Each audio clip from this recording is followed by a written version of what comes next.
আলোকসজ্জিত অবস্থায় দেখা গেল বর্ধমান স্টেশনকে। সন্ধ্যা হলেই নানা রঙে সেজে উঠেছে বর্ধমান স্টেশন। বিভিন্ন যাত্রীরা স্টেশনে প্রবেশ করার সময় পকেট থেকে মোবাইল বের করে ক্যামেরাবন্দি করছে বর্ধমান স্টেশনের আলোকসজ্জিত রূপ। জাতীয় পতাকা সঙ্গে সেজে উঠেছে বর্ধমান স্টেশন। শুধু তাই নয়, লাল, নীল, গোলাপি, সবুজ ইত্যাদি রঙে সেজে উঠেছে বর্ধমান স্টেশন। এই প্রথমবার বর্ধমান স্টেশনকে পূর্ব রেলের পক্ষ থেকে আলোকসজ্জিত রূপ দেওয়া হলো। এর আগে আমরা দেখেছিলাম হাওড়া স্টেশন থেকে শুরু করে শিয়ালদহ স্টেশনকে বিভিন্ন রঙে সাজিয়ে তোলা হয়েছিল। Bureau report, SS live news.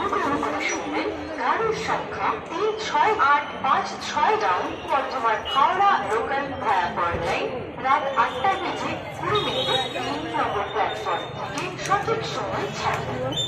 कृपया ध्यान दें, गाड़ी संख्या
up Bardhaman Katla local will depart at a scheduled time at 20 hours 30 minutes from platform number 8.